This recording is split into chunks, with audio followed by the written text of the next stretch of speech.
us today.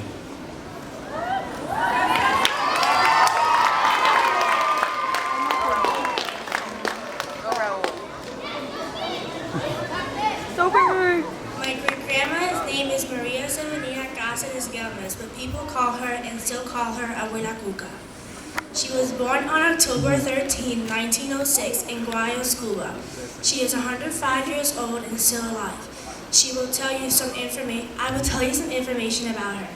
My great-grandma lived in Cuba in a big farm. She had 7 brothers and sisters from mom and dad and 2 half-brothers. At her farm, she owned her own horse, which she would go horseback riding, and to go to get groceries. She took good care of her horse until it broke its leg and had to sacrifice it. She had suffered a lot with this incident. Maria Severinas, my great-grandma, went to school from preschool to 3rd grade. After she ended 3rd grade, she still kept on reading and doing math. I had a vocabulary like a 9th grader, she said.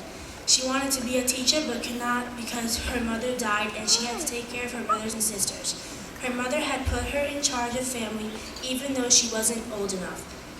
She was the oldest. She married at age 24 with my great-grandpa Gregory Perez Fonseca on August 23, 1933.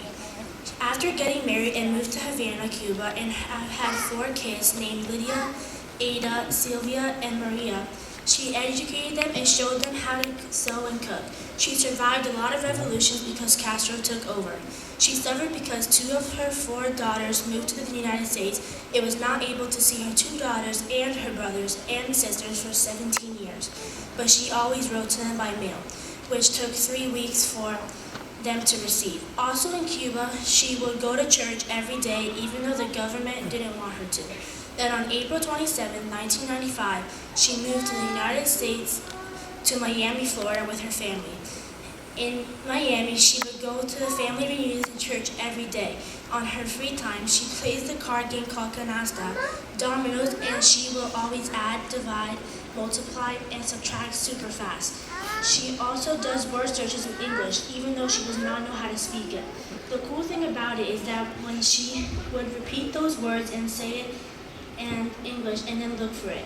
When she turned 100, we threw her a big party with 200 people, and the President George Bush Jr. and Laura sent her a congratulating letter for turning 100 years old. In conclusion, she inspires me because she always has a positive attitude and transmits a lot of peace, love, and confidence in difficult and easy situations. I would always admire her for the rest of my life.